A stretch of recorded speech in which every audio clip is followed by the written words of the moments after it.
एकीकडे भाजप ठाण्यामध्ये एकला चलो रेचा नारा देत आहे, तर दुसरीकडे नागपूरमध्ये शिवसेना नेते तानाजी सावंत यांनी भाजपवर पाठीत खंजीर खुपसल्याचा आरोप करत भाजप नंबर 1 चा शत्रू असल्याचं म्हटलंय।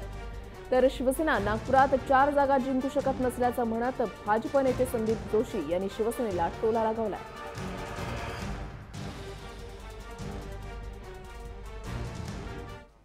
राहिला विषय त्या दिग्गजांचा। आज भाजप या ठिकाणी आपल्या समोरचा एक नंबरचा शत्रू मगाशीच आपल्या प्रकाशाने डिक्लेअर केला। आमचा एक नंबरचा शत्रू कोण असेल? जसं आपण घरातलं घर असतं, घर एका वाटण्यात झाले सख्खे भाऊ त्यावेळेस अडवैरी होतात, त्या पद्धतीने आम्हाला आतापर्यंत जे काही अपमानित केलेलं आहे, आम्हाला जे अपमानाची वागणूक दिलेली आहे, आमचा जो विश्वासघात केलेला आहे, आमच्या पाठी जो खंजीर यांनी खुपसलेला आहे, त्याची बदला घेण्याची वेळ आज या ठिकाणी आहे। सुरुवात इथून आहे मित्रांनो। मोठं युद्ध महायुद्ध होणार आहे 2019 ला, खासदारकीच्या माध्यमातून होईल, आमदारकीच्या माध्यमातून होईल। आज सुरुवात ही तुमच्या भाषेपासून आहे। ही लढाई कार्यकर्त्यांची आहे। तुमची ताकद किती आहे हे दाखवून देण्याची हीच वेळ आहे।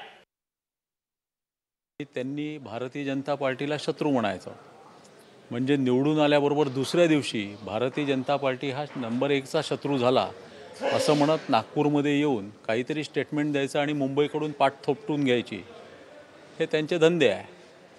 याच्यामध्ये काही अर्थ नाही। नागपूर शहरामध्ये शिवसेनेची ताकद काहीही नाही आणि तरी आमच्या शीर्षस्थ नेतृत्वाने तयारी दाखवलेली आहे की आपण आघाडी करायला, युतीत करायला तयार आहोत। माझं असं म्हणणं आहे, या ठिकाणी येऊन असं बरळण्यापेक्षा जिथे जिथे जशी जशी ताकद आहे ही त्यांनी विधानसभेत देखील पाहिली आहे। मोठा भाऊ म्हणून मोठा भाऊ म्हणता म्हणता काय मोठा भाऊ कोण झाला हे त्यांनी बघितलं। आत्ताच्या झालेल्या नगरपरिषद नगरपालिकेच्या निवडणुकीमध्ये देखील त्यांना त्याची प्रचिती आली आहे। त्याच्यामुळे असे स्टेटमेंट देऊन वातावरण ते खराब करत आहेत।